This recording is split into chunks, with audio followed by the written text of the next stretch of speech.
भाई बहन जैसा हम लोग रिश्ता रख करके आपको भी इस तरीके का मौका दें, अपने निगाहों में, अपनी बोली में, अपनी भाषा में ऐसा सुधार रखें कि ये बहनें भी हम लोगों के साथ अगर रहें तो इनको भी अनकंफर्टेबल महसूस न हो, इनको भी कोई ग्लानि महसूस न हो कि अरे भाई लोग क्या सोचते होंगे। एक ऐसा प्यार पैदा करें, एक ऐसे हुजूम स्थापित करें कि आने वाले समय में देखिए महात्मा सब काम कर लेते हैं, जैसे जैसे होता है छटनी अपने आप होती जाती है। अगर हमारे अंदर बुराई होगी, हमसे जब तक काम लेना होगा लेंगे, फिर हमें भी छाट देंगे। कुछ ऐसी शक्तियां आगे आएंगी, उनसे काम लेंगे। लेकिन हम लोग अपने आप को अंदर से पहचाने कि हमारे अंदर कितनी बुराइयां हैं और धीरे धीरे दया मांगते रहें और हमारा आपका काम बन जाएगा। इसलिए हम सभी लोगों को मौका मिला है, उस मौके का लाभ उठा लें, वरना प्रेमी भाई बहन ये समय बीत जाएगा, कोई आपके हाथ नहीं लगने वाला है। इसलिए ज्यादा मैं नहीं कहूंगा कि क्योंकि समय भी ज्यादा होता है, मोटी मोटा बात समझ लीजिए, काम बन जाएगा। 1 घंटे भाषण चलता रहे उसका कोई मतलब नहीं है। आप केवल अगर संगठन को मजबूत करना चाहते हैं और जितने भी जिले के अगर एक जिम्मेदार आप सभी प्रेमी आए हैं, मैं हर बार कहता हूं आप लोग नोट नहीं कराते, आप सभी लोग अपना नाम नोट कराइए और एक रजिस्टर तैयार हो जाए और उस जिले में आप संगठन को मजबूत करिए। जहां जरूरत पड़े हम भी आएंगे और एक अगले कार्यक्रम में ऐसा हम लोग टारगेट रखें, निशाना रखें कि हम अपने जिले से इतने नौजवानों को लेके आएंगे और तब जाकर के आपका काम बनेगा। अरे पूज्य महाराज जी ने गोद लेने के लिए और ऐसा मिशन बना दिया कि हम लोगों को एक जिम्मेदार बना दिया, हम लोगों को गांव का समझे मुखिया बना दिया। अब हम लोग उस गांव को जगा डालें, हमें आपको मेहनत करने की जरूरत है। आप खाते हैं, नहाते हैं, सोते हैं, नौकरी करते, पढ़ाई लिखाई करते, आप बताइए दुनिया का काम करते हैं, दुनिया की सुख चैन के लिए कोई माई का लाल बता दे कहीं सुख शांति नहीं है। जिस चीज में हम सुख खोजते हैं, बचपन में जब हम पैदा होते माँ बाप विद्यालय भेजते हैं तब हमें रोना चिल्लाना आता है, लेकिन जब पढ़ाई करने लगते हैं तो मन लग जाता है। अब उसके बाद हमको लगता है हम नौकरी करेंगे, अब हम पूरा अपना समय लगा देते हैं और जब नौकरी लग जाती है तब हमारा और आगे ख्वाब बढ़ता है। अब हम शादी करेंगे, विवाह करेंगे, बच्चे पैदा होंगे, आप उस काम को करने के बाद आपको सुखी भी नहीं मिलने वाला है। कोई ऐसा काम है जिसको करने के बाद इस दुनिया में सुख है ही नहीं। लेकिन समाज में पैदा हुए, घर में हुए, परिवार में हुए तो सामाजिक रीति रिवाज को पालन करना पड़ता है। इसीलिए पूज्य महाराज जी ने कहा कि जैसे कटोरे में शहद होती है, उस शहद में अगर मधुमक्खी किनारे बैठ के उस रस को लेती है तो मधुमक्खी उड़ जाती है, लेकिन उसके बीच में जब जाने की कोशिश करती है कि हम ज्यादा रस को ले लें और उसी में डूब जाती है और तड़प के अपना जान दे देती है। वैसे ही संसार में आने के बाद हम सोचे कि इसी दुनिया में हमें बहुत सुख है, हम उसी बाल बच्चे, परिवार, पढ़ाई लिखाई, नौकरी, गाड़ी घोड़ा, बंगला, घर परिवार में अपना जीवन बिता दिए और फिर तड़प तड़प के मर गए, कुछ हासिल नहीं हुआ। वो समय को पहचान लीजिए। आप इतने बड़े महापुरुष के दरबार में आए और महापुरुष के सानिध्य मिल गया, तो आप समय को अगर नहीं पहचाने तो कब पहचानेंगे। अरे इसी समाज के लिए, इसी देश के लिए, इसी दुनिया के लिए लोगों ने अपना जीवन कुर्बान कर दिया और हंसते हंसते फांसी पे चढ़ गए। देश की आजादी में उनके घर भी माँ बाप भाई बहन रहे होंगे, उन्होंने नहीं ख्वाब देखा, उनको लगा कि हमारा देश गुलाम है और हमारे लोगों को इतनी तकलीफ है तो हम अपने आप को कुर्बान कर डालेंगे।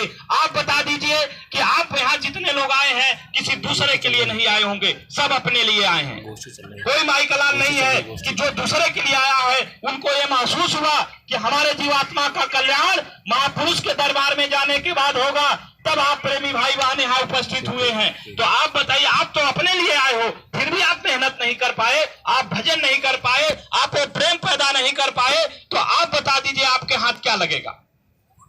इसलिए आप सभी लोगों को इतना याद रखना है कि संगठन को इतना मजबूत कर दिया जाए, इतनी धार दे दिया जाए। और कभी भी मैं आज भी इस मंच से कहता हूं, अगर किसी भी प्रेमी को, किसी भाई बहन को मुझसे कभी कोई तकलीफ हो, आप हमसे बैठ के बात कर लीजिए, आप हमको बता दीजिए, आप जो कहेंगे उसके लिए हम तैयार हैं। अगर मुझसे कोई गलती होगी हम उसके लिए भी तैयार हैं, आप जहां कहोगे, जैसे कहोगे।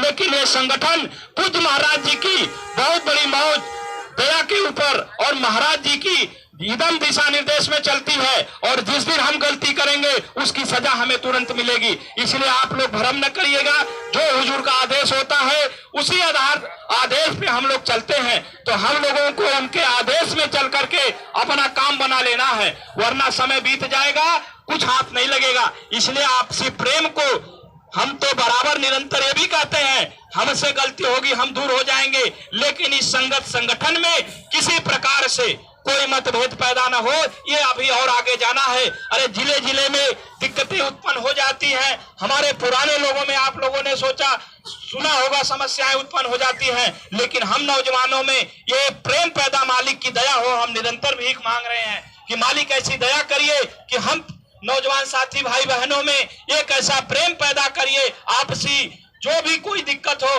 आप उसको देखते रहिएगा, लेकिन ये संगठन इतना कारवा बढ़ जाए कि कभी भी 10,000 5,000 नौजवान जुड़ जाएं और महाराज जी की कभी इशारा मौज हो जाए, कभी किसी जिले में बुला दें, उस समय इस मथुरा में भी अगर 1,000 नौजवान आप एक ड्रेस में खड़े हो गए, आज 100 सवा 150 के लोग थे, देखिए कितना बड़ा यहाँ से वहां लाइन लगी हुई थी और कितना अच्छा लग रहा था। और इनको भी एक ड्रेस अगर हम लोग बनवा देंगे, आने वाले समय में आप भी अगर एक ड्रेस में पहन करके अगर निकल पड़े तो यही मथुरा, यही दरबार में आने वाले लोग देखेंगे, अरे ये कौन बच्चे हैं।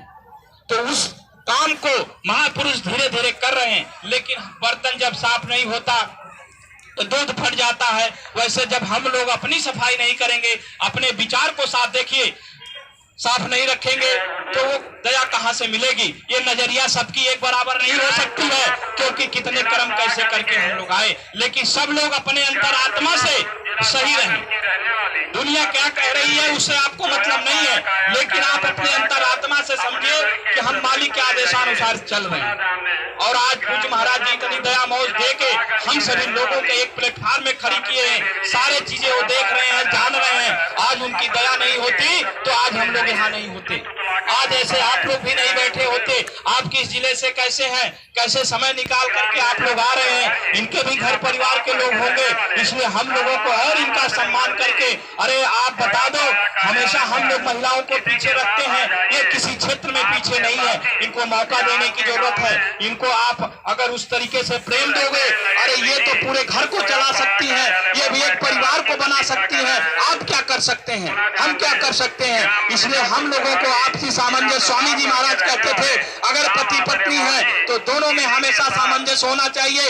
अगर पति कुछ कह रहा है तो पत्नी को चुप हो जाना चाहिए, अगर पत्नी कभी गुस्से में है तो पति को चुप हो जाना चाहिए, कभी लड़ाई नहीं करना चाहिए। वैसे हम सभी प्रेमियों को आपसी प्रेम को ऐसा बना के रखना है कि युवा संगठन की जो मजबूती, जो धार दिखे, हमारे जो माँ बाप, हमारे जो जिले के लोग, जो जिम्मेदार लोग ये देखें तो उनको भी लगे कि नहीं, हाँ ऐसा सही है। यही जब प्रचार हो रहा था और खितौरा में पूज्य महाराज जी ने बुलाया, वही बस्ती से हमारी बहनें तैयार हुई और वहां पे भी वहां के जिले के जिम्मेदार प्रेमी ने, उनको एहसास नहीं हुआ कि नहीं ऐसा आदेश है, वो कहे नहीं बच्चियां जाएंगी तो उनकी सुरक्षा कौन करेगा, कौन देख रेख करेगा। उनकी बात भी अपने जगह सही थी, ऐसा नहीं था कि वो गलत कह रहे थे। आज का समय और आज का समाज इतना खराब है, लेकिन फिर महाराज जी की आदेश हुई, महाराज जी की मौज हुई, फिर महाराज जी सूचना दिए और आप लोग आए, और वो जो लोग उस खितौरा में रह करके जो प्रचार किए होंगे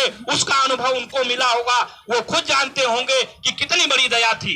आज पूज्य महाराज जी की इतनी बड़ी दया लेकर के अगर हम लोग यहाँ चल पड़े हैं तो इस कारवां को बढ़ा देना है। आप कुछ भी कोई कहे आप उसको मत सोचिए और मत सुनिए, आपस में कभी कोई बात भी हो जाए मिल बैठ के बात कर लेंगे, बात खत्म हो जाएगी। अगर मन में द्वेष नहीं रहेगा तब, और मन में द्वेष रखेंगे तो बात कभी नहीं खत्म। इसलिए हम सभी प्रेमियों को इस बात को विशेष ध्यान दे करके काम करना है। देखिए सबसे बड़ी बात यही होती है कि हम कहते जरूर, बोलते जरूर, लेकिन उसको पालन नहीं करते। जिस दिन पालन कर देंगे उसी दिन हमारा आपका काम बन जाएगा। किस लिए आए हैं आप? अगर हजारों लोग करोड़ों लोग हमें जान जाओगे तो क्या दे सकते हो, बता दो।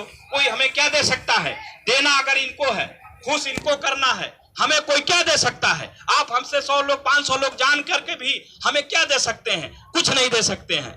लेकिन अगर हम आपके स्वार्थ में, आपके प्रेम में हम अपना समय बर्बाद कर दिए, हम अपने आप को गुरु महाराज के मिशन के और मालिक के आदेश से अगर वंचित हो गए तो हम धोखा खा गए। इसलिए महाराज जी का जो आदेश हो, जो निर्देश हो, जो उनकी दया हो, उस दया पे चल करके अपना काम बना लें, वरना ये प्रेम और प्यार और एक दूसरे के लिए समय दे देना, ये आपका समय बर्बाद चला जाएगा और वो कोई साथी नहीं होता है। अरे समय वक्त खराब आने पे पति पत्नी एक दूसरे के साथी नहीं होते हैं, भाई बहन एक गर्भ से पैदा होने पर वो भी एक दूसरे के साथी नहीं हो पाते हैं, तो हम आप क्या। लेकिन ये महापुरुष ऐसे दयालु होते हैं कि वो अगर दया देते हैं तो हमारे आपको छोटी सी भी अगर तकलीफ भी होती है तो सब प्रेमी यहाँ जितने बैठे हुए हैं, ये कोई एक हमारे आप और किसी के द्वारा नहीं आए, ये सब पूज्य महाराज जी की मौज में आए हैं और उनकी दया में आए हुए हैं। ये कोई किसी के लिए नहीं आया है और उसको मालिक महात्मा ही सबको खुश कर सकते हैं। यहाँ हम एक परिवार को नहीं खुश कर सकते तो हम आप एक दूसरे को क्या खुश रख सकते हैं। इसलिए मालिक की दया निरंतर बनी रहे और हम सभी प्रेमियों को मालिक निरंतर अपने चरणों में लगाए रखे। हम लोग निरंतर गुनाहों की माफी मांगते रहें कि मालिक दया करिए, वो भाव हमारे अंदर आपके अंदर ऐसा बना रहे, आपसी प्रेम आपसी प्यार ऐसा बना रहे कि आज अगर आप नहीं भी आ रहे हैं, अपने जिले में हैं, तब पर भी आप एक ऐसा जुड़ाव रखे रहिए और ऐसा इतिहास कायम हो। हर तरीके के लोग संगत में आते हैं, आप सब लोग भी जानते हैं, ऐसा हम लोगों के बीच में भी लोग रहेंगे। जैसे आप अच्छी अच्छी बातें करेंगे, लेकिन कुछ ऐसी बातें आ जाएगी जिससे संगत के खिलाफ भी होती है, तो आपको उस पर ध्यान नहीं रखना है। जो जैसा करेगा अपने आप छटनी। मैं तो कहता हूँ 10 लोग रहेंगे जब तक, और हमें जिस दिन कोई, अगर हम तो ऐसे भी कहते हैं कि अगर मेरे में कोई कमी होगी जिस दिन आप सिद्ध कर दोगे मैं तुरंत बाहर, कोई मतलब नहीं है। हम भी आएंगे आपकी तरह बैठेंगे और सुनेंगे चले जाएंगे, कोई मतलब नहीं है। यहाँ बोलने को, यहाँ करने के आप सोचते हैं बहुत मौज, हमने यही कहा यहाँ मौज है ही नहीं। चाहे आप यहाँ बैठ जाओ चाहे वहां बैठ जाओ, जब तक भजन नहीं करोगे, जब तक आपकी चढ़ाई नहीं होगी, कहीं शांति नहीं है। जितनी बड़ी जिम्मेदारी उतनी बड़ी समस्या, उतना बड़ा लोग। आप तो गए 2 घंटे सेवा करके चले आए, हमें तो 24 घंटे का ध्यान रखना है कि वहाँ ड्यूटी लगी नहीं लगी, कोई बात हो गई, कोई व्यवस्था बिगड़ी, वो तो हमें 24 घंटे ड्यूटी देखनी है। हम भले बैठे हैं लेकिन माइंड तो चल रही है।